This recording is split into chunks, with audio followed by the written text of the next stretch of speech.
There were 1 million home foreclosures in this country last year, and there are expected to be nearly 1 million this year. A lot of folks are desperate.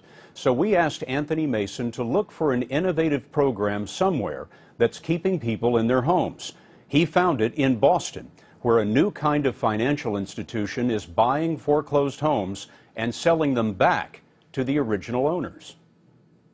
It took its toll on him. It took its toll on me. I ended up with an ulcer, and he ended up with a cardiac arrest.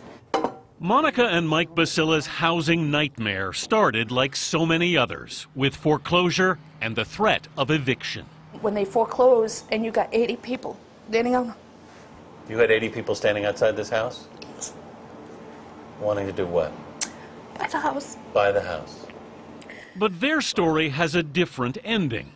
The Basilla's house was sold. I understand that we have 8 loans that just got approved by to a nonprofit financial group called Boston Community Capital, which this week agreed to sell it back to them. We're prepared to schedule your closing so you can actually have your home back. I know I'm going to cry because it's just... I'm sorry. What's the goal with this? The goal really is to keep as many people who are going through the foreclosure process in their homes as possible. Elise Cherry is CEO of Boston Community Capital, which has taken a radical approach to the housing crisis. Was it difficult to persuade banks to do this? Well, it has been difficult and it continues to be difficult.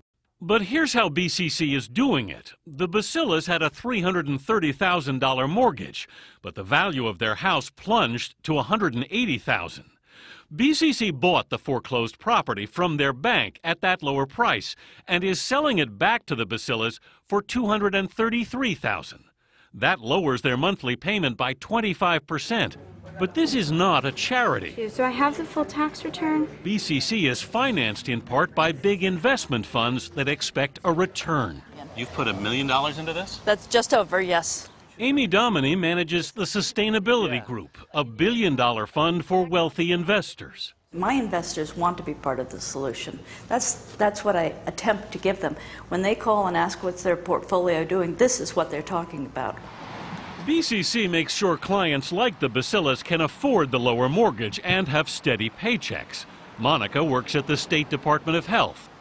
Mike is on disability. Many people that were able to purchase their home back. In a little over a year, BCC has helped 125 Boston area families.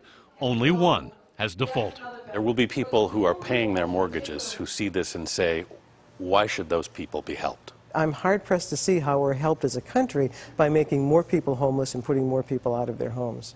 BCC hopes to roll this program out nationally. In Boston alone, 1,700 families are in foreclosure. We actually were trying to look for someplace to go.